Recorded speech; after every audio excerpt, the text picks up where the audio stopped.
This podcast is for entertainment purposes only. The following will contain strong language, adult themes, and me, Mara. Listener discretion is advised.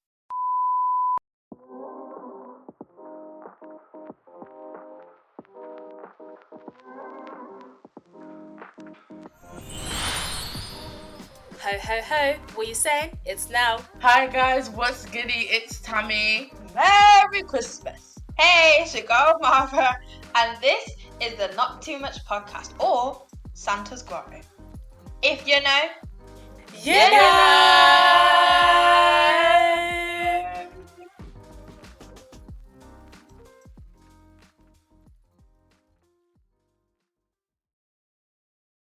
Hi guys. Have you been naughty or nice? Imagine my surprise when Mara Imagine pops that. up onto this call with a Christmas jumper, and Nelle says, "I gotta go grab something real quick." Comes back with a Christmas headband. Here's me sitting here thinking, did anyone put in the notes about a dress code? Okay, to be fair, it's a very special episode. Oh no, I agree. But you guys. So okay. To be fair, I didn't come into this thinking I'm in my pajamas. Tell that to the headband on your head, girl. But you're also very sparkly up top. Okay, guys, this is simultaneous. This is actually, oh my god, this is a 3-in-1 special episode. Okay. One, because this episode is technically Nell's birthday episode, because tomorrow is her birthday, so she's only cancer. Message her happy birthday, and if you don't message her happy birthday and you don't know our socials already, then stay to the promo break. One. So that's one. Two, in a week's time, or a week and a bit, it'll be Christmas. It's Christmas time! You can see who's excited. And three, we are going to a very special place this week. And it's what topic 1 is about. So it's all coming up in full circle. Well, Tammie's not going anywhere. Tammie's staying where she is. I was about to say, I'm travelling back and forth in time because you're talking about a future event, then you're talking about something that's present happening. I said it's too much with 2 different timelines, guys, but yeah, a lot of special things happening. We are going back to the place where we spent the last 3 Halloweens. 2, yes. 3. I can't do maths. 3 this time? Anyway, ever since we were 18, we spent Halloween in this place. So we're going back to Cardiff. See how her face dropped? The alumni sprinkle has touched you already because I didn't know this was part of our that my alma mater. No, but we're going back. You guys are silly. Me and Nelle are going back as like citizens. Just play as citizens, not students. Like we're not students anymore. And Tammie's there as a why the pause? Final year student. No, sorry. Tammie's there. As if you didn't know. No, because I was gonna say a 4th year student, but I didn't know if you wanted me to specify the year. So then I meant to say, but then I forgot the word for like final. I forgot finals word. And once again, her language and her terminology, it has a way of just stinging a little bit. I wouldn't feel a type of way, just to let you know for future occurrences, I wouldn't feel a type of way if you said final or 4, but you wanted to let me know that 4th is a little bit much. Let me try and find the words to describe your stage of life. Please. No. But your time's also coming towards an end, so... Cardiff. You are actually unhinged. So nasty and so rude. We are about 3 minutes into the episode. I am so happy that this has been documented throughout the season and last because she tries it every time. Yeah. That just feels Christmassy. Come along. This is why there was no outro song last time, guys. My lovely days are over. So, we're just feeling very merry on a cold, cloudy October. Clouds to you? I haven't got sun up here. Anyway, Really? so this is Well, our today's episode. ode. It's an ode to Cardiff. So I'm gonna ask you Mm. guys a few questions, and you can tell the people how you feel about. Oh, I didn't learn any Welsh while I was down there. I was about to say Cardiff, but like, see what? Never mind. There it is. So Cardiff, despite its many special flaws, will always be important to us because it's where we met each other and a lot of funny, heartfelt, tragic moments up and down I'm there. happy you started with Trauma. funny. Okay. What is something that you guys consider like a special thing that is just attributed to Cardiff? Like a special characteristic of Cardiff that you can't find nowhere else. Tammie looks. You're there, so this should be off the head. No, but there's a difference between being a Cardiff student, because that is my experience. I am a student of Cardiff. And I would say here and there, you feel more integrated into the wider city. But as a student, like my student experience, something that's to that, I'm trying to think. One thing I will say, Greg's round every corner, did not expect that.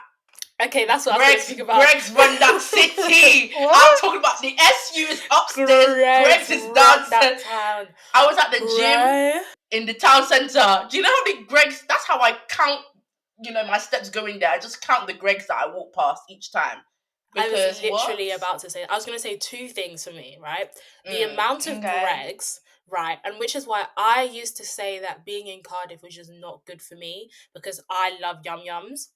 And stepping into Cardiff, do you know how tempted I was every time I had to go to a lecture, a seminar, a class, to walk past about 15 Greg's? I'm not joking. 15 especially from Greg's where you lived. In like 10 minutes. There are Greg's everywhere. Every time a family member has come down, they've been like, I swear we just saw a Greg's.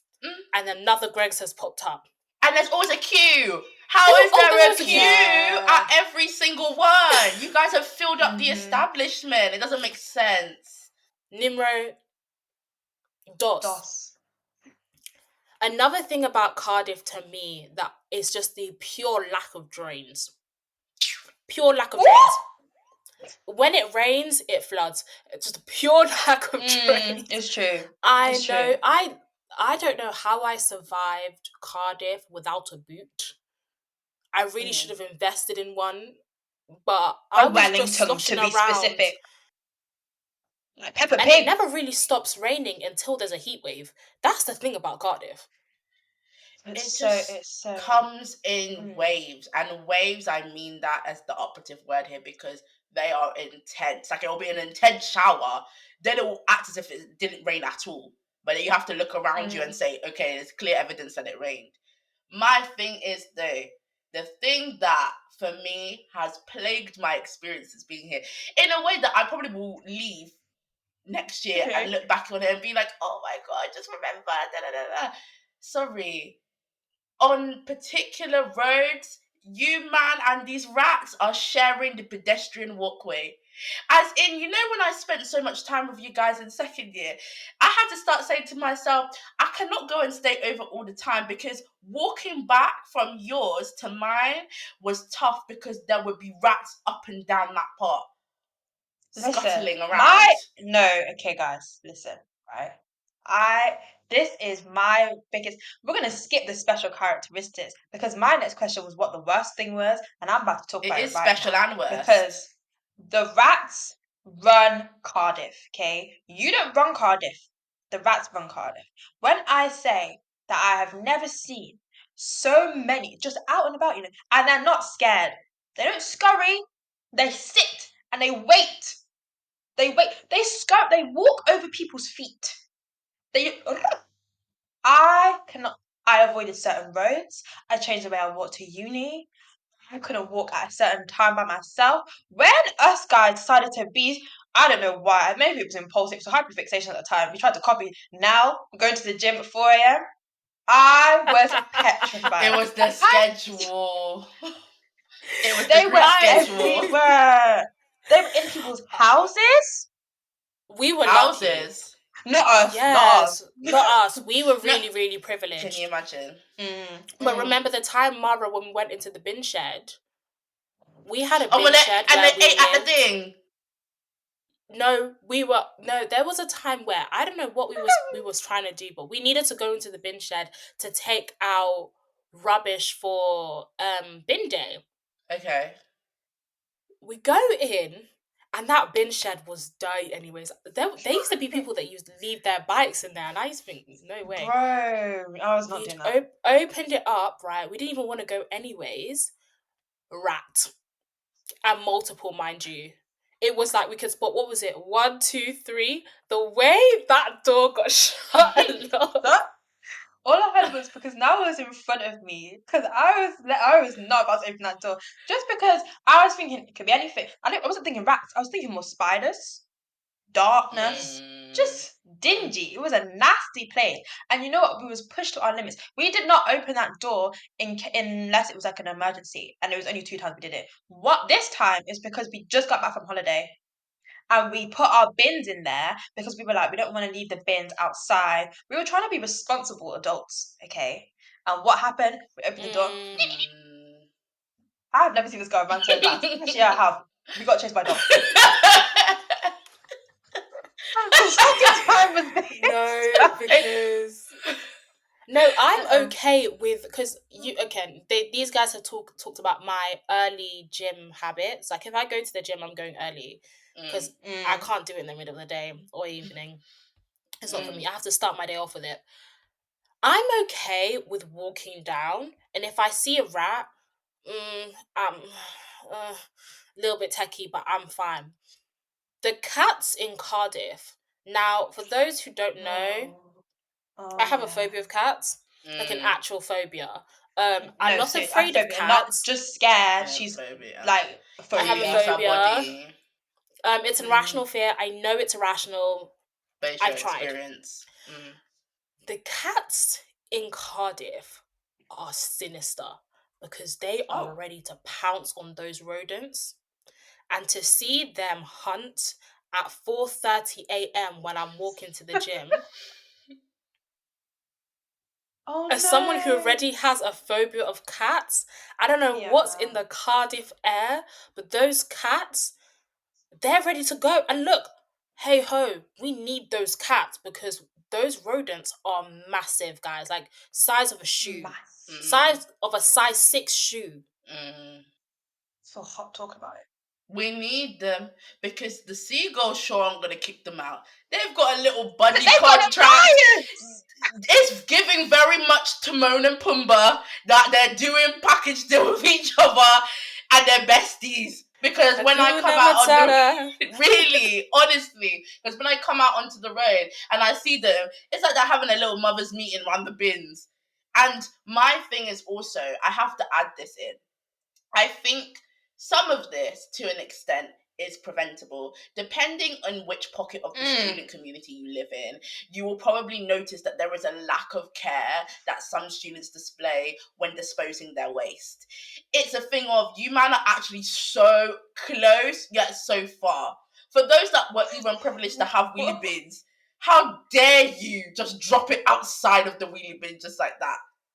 And then for those that didn't have wheelie bins, that you give them grace. Okay, at least those that didn't have wheelie bins, they will try, some of them, to actually seal the bag correctly, tie it. However, there are some people that will just let the contents, double bag it. Some people will just let the contents spill out into the road. I was like, these rats are coming back because they don't have to try so hard. You're making it too easy for them to get a meal. Can I speak candidly? Do.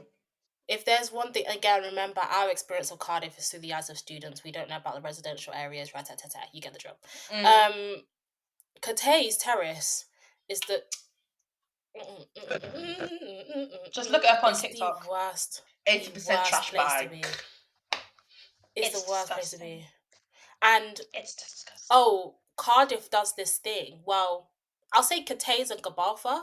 They do this thing where they only collect general every 2 weeks. Yes. That means that general, those black bins just stack and fester and get ripped open. and it's not upkept. It is the worst, guys. Especially in summer. Guys. Can you imagine that summer, with the intense heat? Stinks. The first year summer, that was too much. I'm like, guys, and I feel like you have to deep, especially in student places. There are houses with 8 people in. Think how many bin bags are being filled up and used. No wheelie bins. Just you're expected to just plop it on the sidewalk, because I don't know what Cardiff Council they pick and choose who they want to give wheelie bins, and it's never the students. It makes no sense to me. And then they'll put the bags outside, like 8+ bags for 2 weeks worth of 8 people in a house, bin bags outside. Come on now, and you wonder why most student houses are rat infested. There's not enough space on the pedestrian walkway for these bags to pile up. Cardiff has become more of like a cycle-friendly city, so the space is really carved out for the bikes and the bike lanes. Darling, we might as well be a tree. Cycle-friendly. No, it's true, but cycle-friendly, but not pedestrian, because now we got cyclists and cars trying to kill us. Those cyclists move crazy down there. Don't get me started on scooters. It's a little bit. I've never known scooters to go so fast, yeah. But guys, I know that this is supposed to be an ode to Cardiff, and this week technically is Halloween for us. I will say, technically, Halloween is really significant for all 3 of us as a collective in terms of like the us as a 3, but also with our individual like experiences as being a Cardiff Uni student, who we've met, who we've encountered on Halloween. It is a very significant day. And so I would like to just say, as a graduate, as an alumni, as Cardiff being my alma mater, I am extremely thankful to Cardiff for giving me 2 of my best friends, a degree that I genuinely loved and enjoyed, experiences that I would have never gotten if I didn't decide to leave my home city. So, Cardiff, rats, lack of drains, your dirty sewers, your bins, we love you. Plus your Gregs. We love you. That's the thing. We love you. We picked you because we wanted to be here. And this podcast started in Cardiff. Honestly, I was going to say, like, I feel like, well, it was a question, but I wouldn't want to pick, if I had to, like, pick up everything in, like, uni, besides the location, and move it to a different place, I still would want it to be in Cardiff. It was. I don't know why. I just think. I think it's. Yeah. Oh, I was gonna say I wouldn't have imagined that phase in a different place. I think it was just fitting for me personally, what I needed at the time, and yeah, it became what it was. And I'm not finished yet, but I can reflect and say that I've earned so much in this time. Sorry. Is that necessary, Mara? Like, God, can you help yourself? It's supposed to be encouraging because it feels like a long trudge, but actually, you're close to the end. I'm looking for the encouragement. The end isn't so great at the moment, so don't say that now. Uni. No, let's be so real. Being a graduate, being an unemployed graduate isn't fun. Okay, I know it's necessary for the development, but it's really not fun. So, Tammie, savor this moment, because even though it's stress and it's hard, you have routine. What has this topic become? We're gonna go to Cardiff this week and thrive and live our best uni selves. Oh, what's with this fist pump? Are you back from New Jersey? What the hell? No, guys, wait. Last question. Would you recommend Cardiff to fellow people who want to be students? Let's be specific here. I don't know about residents. I don't know. I don't pay council tax there, so depends what degree you're doing. Yeah. What part of the student experience am I basing this recommendation on? If it's just a general thing, I mean, I would say positive things about it. I would give an honest opinion about what it's been like here, and positive things will be said. So make your decision. But I would say, this is a place that I would say don't overlook it in your options. Because I think the fact of it being very honest, like not being in England and not being in those unis of, the Midlands or London, stuff like, some people can probably place it low in their estimations. But be open-minded is what I would say. I second that. I third it.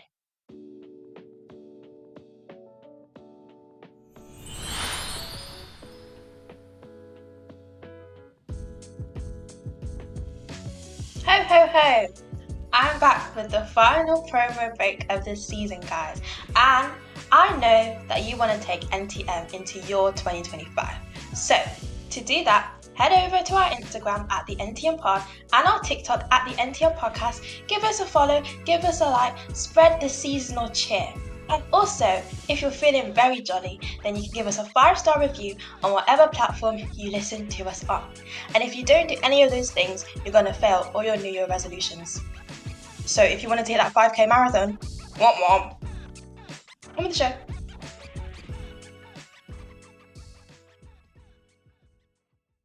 For context, this is like maybe the 5th or 6th time. But one we've thing tried we're gonna to start the topic. One thing we're gonna do is persevere. Mm-hmm. We have no choice. There's never gonna be just a one topic episode. So yeah, okay. We have no choice. So essentially, topic 2 is about the difference between critique and criticism, and judging without wishing ill will on things. Because as in topic 1, we just did that with Cardiff. We judged it, but we don't think bad things should happen to it. Like, it's never that deep.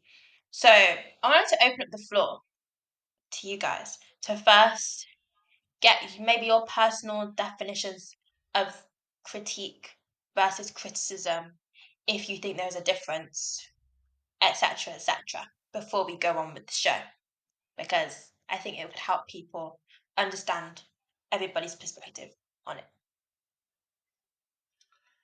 Shoot. Okay. I don't know. For the sake of not wanting this thing to crash again, I'm just gonna jump straight in there.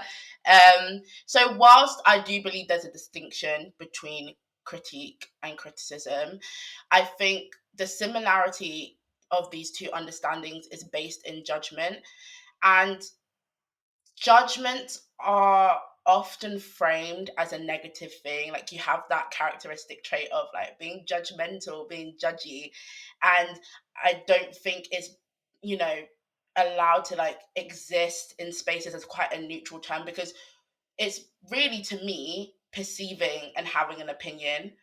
But I believe what makes it into a potential criticism is what you do with that judgment. Because for me, the distinction between the two of them, I would say, comes down to 3 factors. And I feel like I'm in history, GCSE, when I repeat these 3 factors. NOP, your nature, origin, purpose. If you know, you know. Oh my God, what a throwback. What a throwback. I felt like I was in that in. God, let me get my purple history book out. My history book was purple as well. Sorry, side note. Whoa, yeah. Mine was not purple. What was yours? English. My history book. English was purple. But English was blue for me. English was yellow. Oh, blue. Yellow. Yellow was maths. No, wait. Let's just have history. Let's just have history. Guys, topic for next season. What colours were your school book? Yeah, because I don't know too much about yellow being maths. It's a little bit crazy. But me getting back to the factors behind the distinction between the two. So when it comes down to origin, for me, I think it does concern nature as well. It's about understanding like where that judgment is coming from, because I think the way that we construct our judgments are based on a couple of different factors, like our personal experiences, biases, research data, all of that. And I think that whilst it's not to give you the impression that one person's a opinion or constructive criticism or critique is better than one other, but it's an understanding of where that comes from.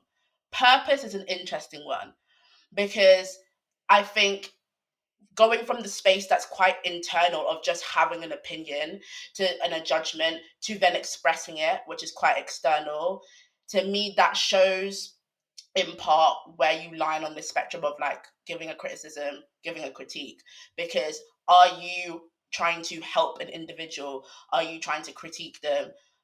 Is there a level of bringing someone down, discouraging, even if that's not the way you would phrase it, kind of that understanding? And then also reception, because I think that whilst sometimes in some instances you can be giving a constructive critique, if the person is not in a space to receive said constructive critique, it can feel like a personal attack, it can feel like a criticism.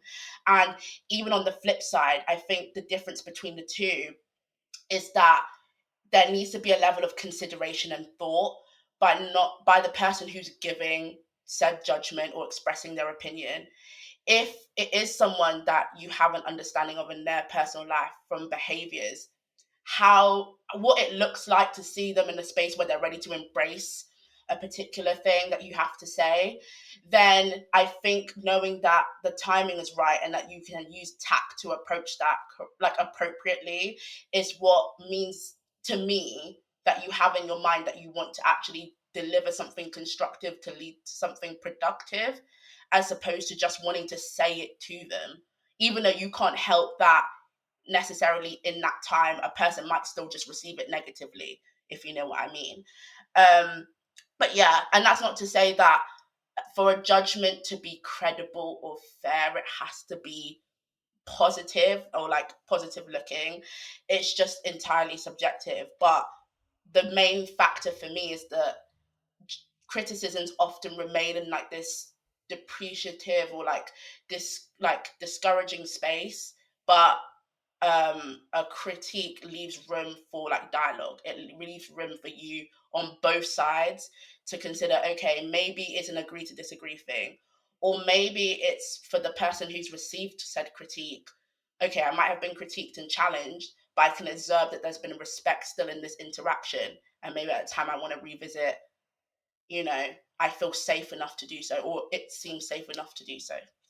But yeah, those are kind of my roundabout thoughts. That felt so long. I would have to agree with Tammie's point in the sense of critique being the more constructive of the pair and criticism being, correct me if I'm paraphrasing this wrong, but almost with the intention of tearing someone down a little. It's not necessarily with the best intentions that you would criticize someone. But if you are critiquing someone, it tends to be, and then Tammie has outlined the nuances between that. I think when it comes to judging without ill will, that is not a foreign concept to those in religious circles. I grew up in a very religious household, a very Christian household to be more exact, and judgment was a term that is used quite freely and is spoken about quite a bit. God judges, heaven, hell.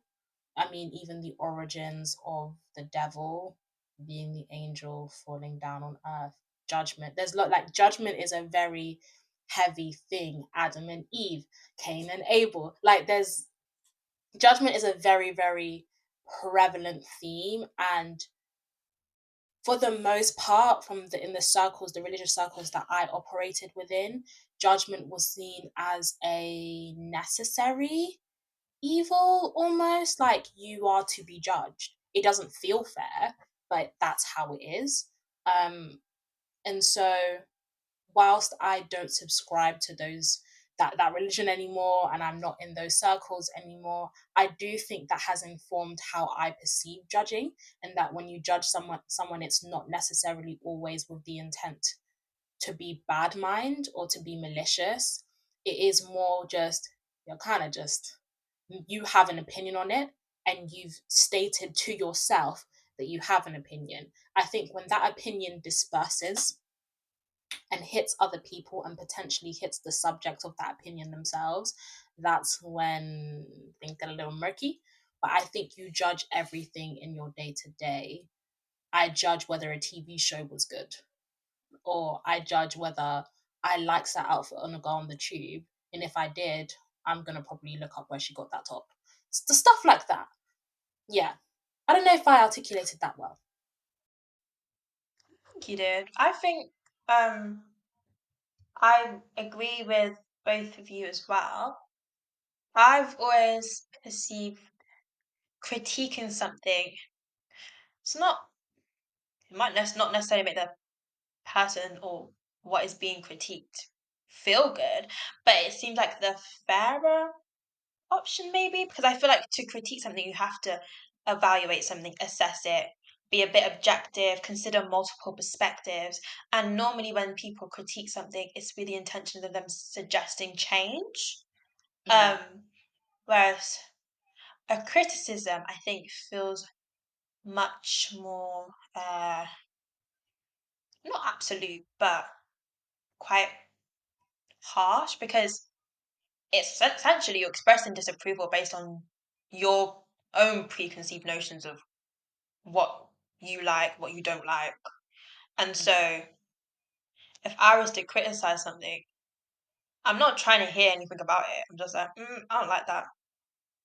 And that's it. So I think sometimes if for someone to receive criticism, it would feel a bit more like, whoa, because it does feel unfair, like Nal said, because there is no room for conversing about that, because it is just someone's opinion, and unless you want to debate someone's opinion, you know me, I don't debate, so I don't really care how to do that.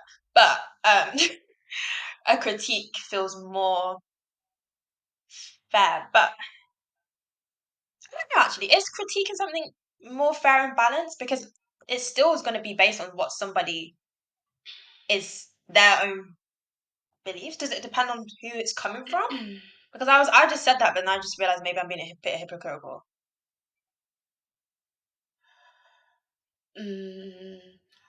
I would say that it's not you know the sentiment, honesty without kindness is brutality. This is what comes into mind when I think about these two ideas. I think you're delivering a judgment, your opinion, how you perceive things. Right. I think the way you go about it, the delivery, and all the other components that make up your expression of it to another individual, that's the extra part for me, because there's another individual involved. Yeah. It can either be on the line, and I know it sounds very specific, but in that space of brutality, or it's weird to say kindness, but kindness, for lack of a better term. I would argue that critique and criticism isn't fair, because fair is too subjective a term. One person's opinion of what fair means is very different to another person's opinion, and you can't argue with that. And I think of like music critique, right?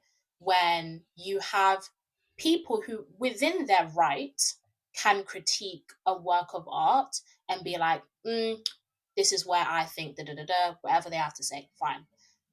It just because they feel like they are giving a fair analysis of that piece of music, for example, and you may agree that they are giving a fair analysis of that piece of music, maybe the person who that critique has been sent to wouldn't agree, because they have context that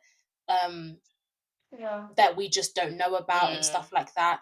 And even if they didn't have the context that we don't know about or whatever, it's just too haphazard to grasp that. And so ultimately it is my opinion that critique, criticism, judgment isn't there, and it isn't balanced. You can try to get to it as close as you can, though. And I think that's what we should strive to do with nuance and discussion and being open-mindedness. But ultimately, it will never hit those points because it is so rare that everyone will agree on the same thing. And that's why I said earlier that I think reception is such an interesting experience for people on both sides on the coin, because you can be well-meaning in terms of what you're saying or whatever your intentions are, and they can just be received differently for whatever reason. And there was something I was going to say. I've forgotten the last bit of what I was going to say. It ties into what Nelle was saying just now. But yeah, I just think that realistically, same opinion that I have with biases. Like, people have judgment, people have opinions. I think it's just how we go about them, and also the respect that is there when expressing it. But at the end of the day, what the shrug? Do you know when the shrug carries weight? At the end of the day, yeah, it's true. Because I was gonna kind of hop on your thought of reception, because I think I was gonna ask whether is there a certain way somebody should receive and react to criticism or critique, because I think that people get backlash if they are perceived as not dealing with critique or criticism well, and then the critique, whatever that was in the beginning, the conversation morphs, and it's more like, oh, people are judged on how they deal with criticism, critique, what have you, and then it almost causes like a storm, like a cycle of criticism that just comes in, even if it started as a critique and was as fair as the person or the narrative is claiming to be. Once that is responded to, and if it's not responded to in a way that people deem fit, which is why I'm asking what is the right or fit way to go about this, then that person gets even more like slack for it. So I'm like, is there a certain way you should deal with this type of thing? Like, what's going on? Some people can never react to anything in a way that is deemed palatable for the general public. And okay, it's topic 2, so I can be serious. Depending on your race, your sex, your gender, your sexual orientation, and your disabilities, literally all of the factors that make you you, you can react in every single way, right? And the general public will still not like it because of who you are or how you present. No, not because of who you are. I'm going to retract that statement, who they want you to be. So when it comes to, even if it is critique, unfortunately, the trend that I found, which is why with time I've started to tap out of certain conversations and certain pieces of dialogue on the internet, is there's critique, as Mara says, reaction of whoever's being critiqued, and then the reaction to that always turns dark. It always reveals people's biases. It always reveals people's true intentions, and there's a certain giddiness that scares me. That makes me honestly just shrinking. I'm sweating. Oh god. Yeah.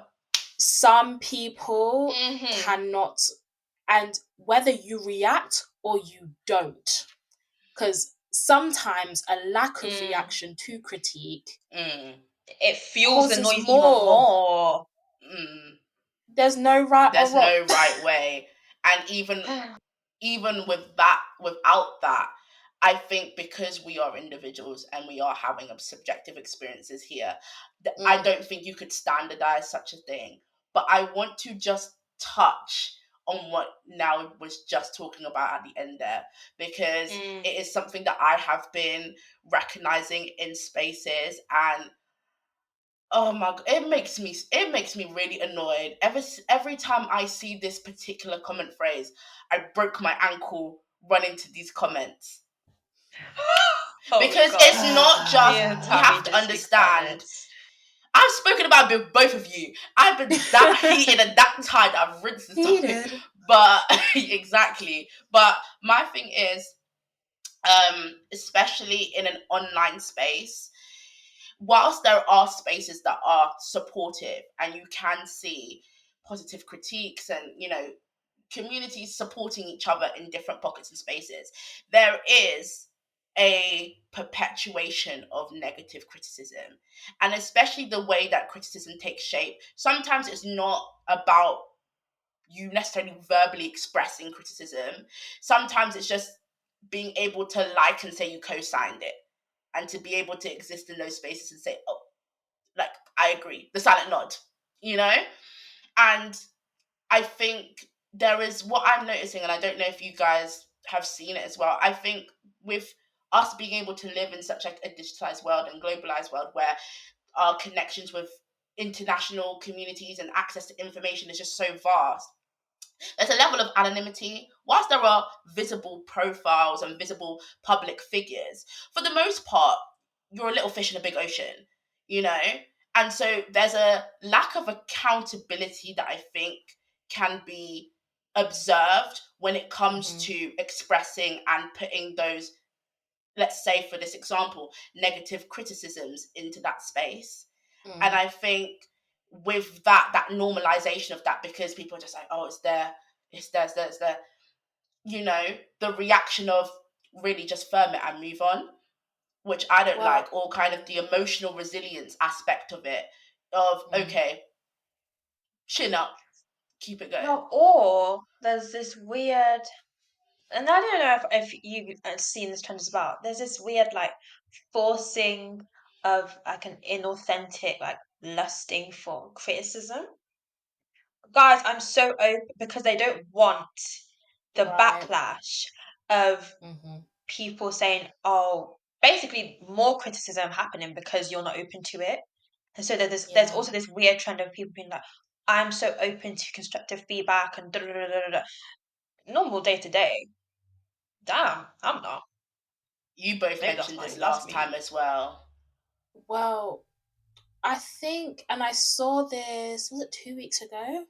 I think, speaking on Tammie's that point, I can't say the word. That word, where people are anonymous online. I found that some people don't feel comfortable showing up in their quote unquote authentic, because you know how I feel about that term, in their authentic selves. So they pose as people who they believe that if their critique or criticism could be more easily received from. So Twitter accounts of white people pretending to be black people so that they can criticize, or to me it's criticizing, but some people may argue critique other artists, so that they, in the hopes that, oh, because I have a black profile picture, I will be taken, or what I can say, what I want to say won't be deemed as offensive or whatnot, or I can't even grasp what could go through a person's mind to do that, but it happens. People pretending to be a woman to infiltrate spaces so that they can critique, or people being very elusive with their online presence, having celebrities as their profile pictures to cover up their identity and whatnot. And I think if we combine everything that we've said in this topic so far, this mix of people not showing up as themselves to critique or criticize, creators or public figures being really open to it because they're scared of the backlash if they're not,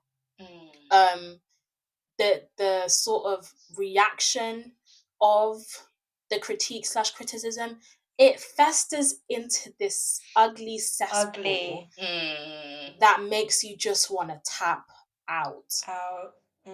It is true.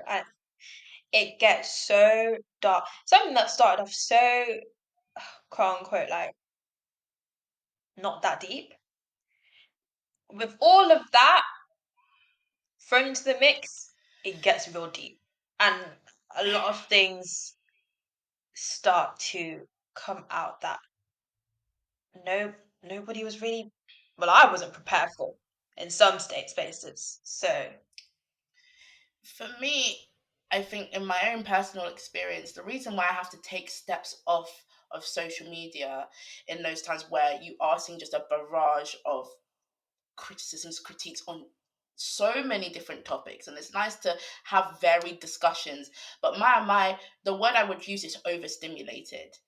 The whole thing can be quite overwhelming because within the amalgamation of things that we've just spoken about here, I'm just like, there's too much scrutiny applied to this thing, and it's not even and we're talking about the criticism aspect because, like I did say before, there are spaces that exist where there are people who are constructively critiquing one another or building communities based off that. But I'm just also aware that regardless of how I construct my For You page or my timeline and stuff like that, whatever is sensationalized will be brought to the forefront. And if the negative criticisms are being sensationalized on a regular basis, that's what I'm going to be exposed to. And I said, or the process behind receiving how someone has received a person's negative criticism. Yeah. It's too many iterations of one thing. And yeah, I have to take a step back. And I'm not here to police how people deal with it. I will say what's interesting though is that something that from a very early age that I've noticed has been coded into our language is the whole kind of don't take it too personal kind of thing, especially when it comes to criticism, that whole topic of conversation. And I will say, there was a conversation we three had in your guys' house when you were living there in second year. And at the time, I wasn't ready to embrace it, but now I'm ready to embrace it. And there was a comment you made now where you said, you guys said something to me, and I said, okay, cool, but, it's not personal. Won't take it personal. And you interjected immediately. You were like, no, take it personally.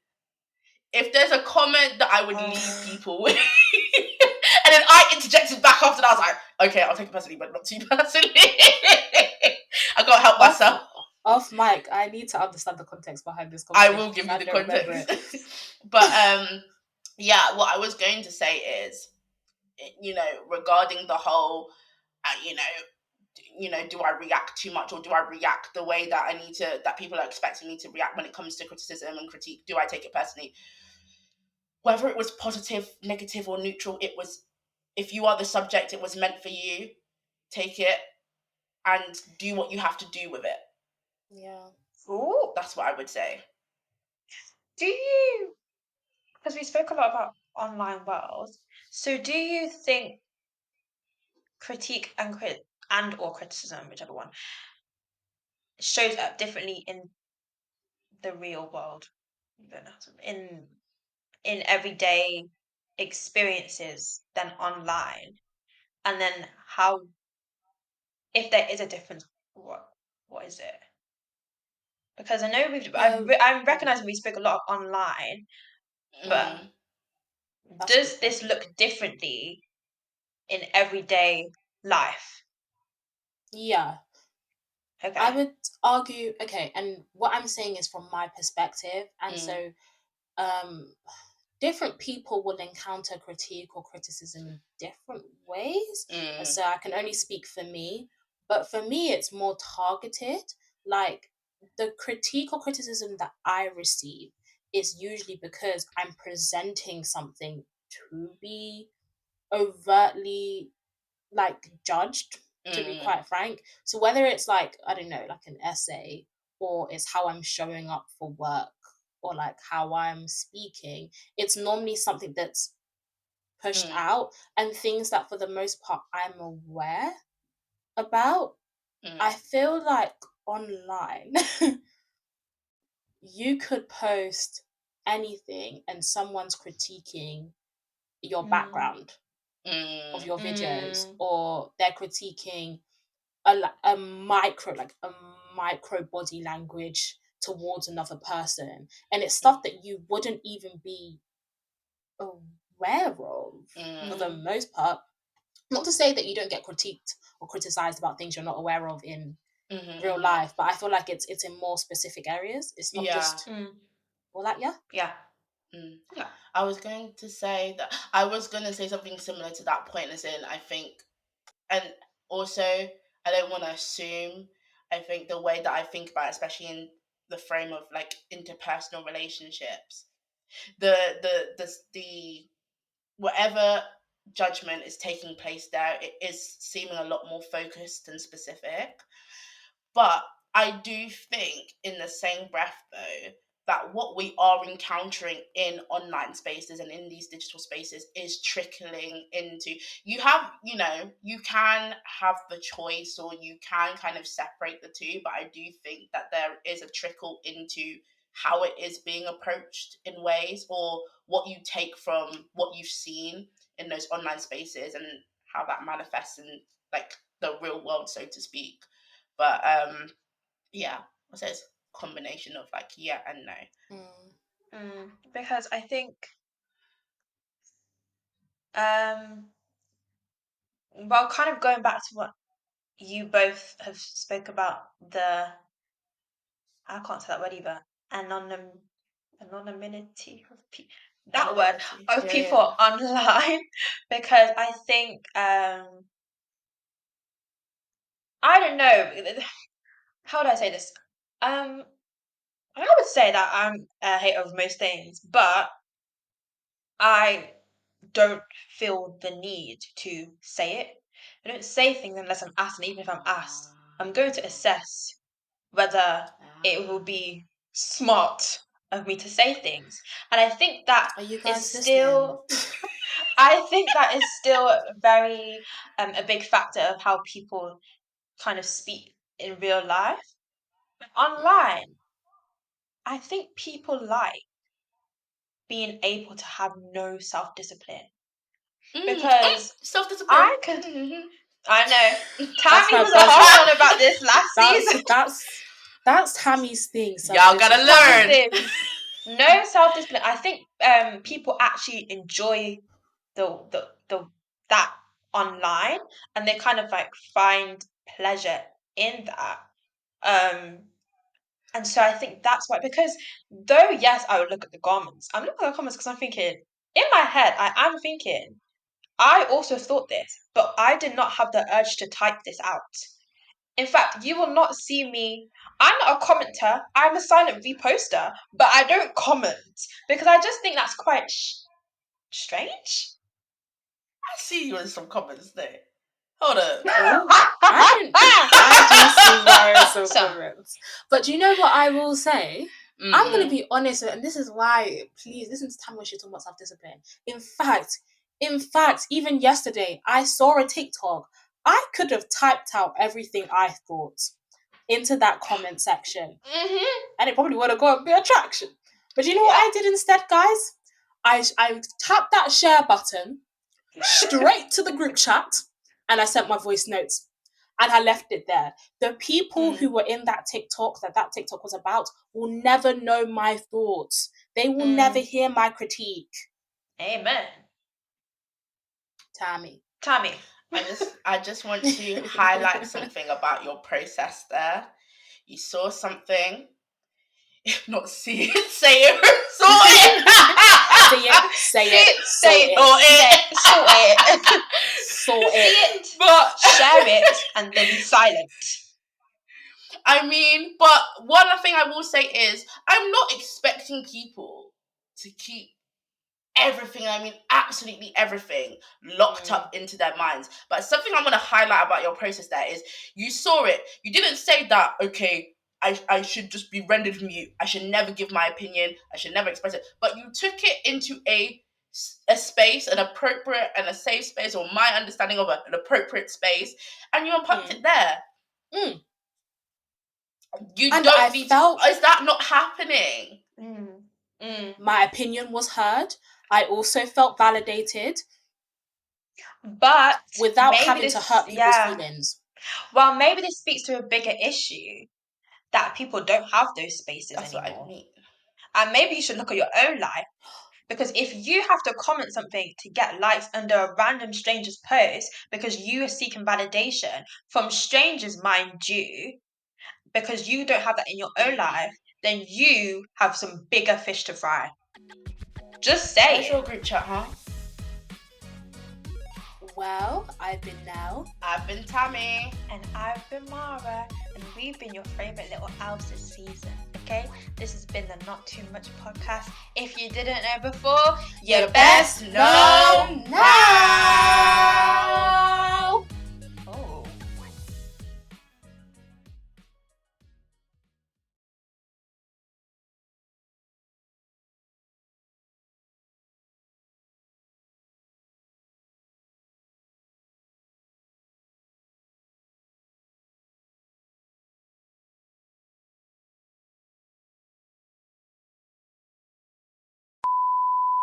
Happy birthday to ya. Happy birthday to ya. Happy birthday. Happy birthday to ya. It's my birthday. Happy birthday to ya. It's my birthday. Happy birthday. It's my birthday. Happy It's my birthday. birthday. It's my birthday. Happy birthday. Happy birthday to ya. Yeah. Happy birthday. Happy birthday. It's my birthday. It's my birthday. Da da da da da. It's my birthday. It's my birthday. It's my birthday. I don't want a celebration. Da Da da da da da da. da. Da da da da. I'm turning 22. It's my birthday. And I'm turning to celebrate. da da da da da. Da da da da da. Happy birthday to you. It's my birthday. Happy birthday to Nelle. It's my birthday. Happy birthday. Happy birthday to I'm 22 now. It's 22. Happy birthday to Let's her. Happy Happy birthday. Thank you, guys. That was the best birthday song ever. You know, like you've been held hostage. No bars.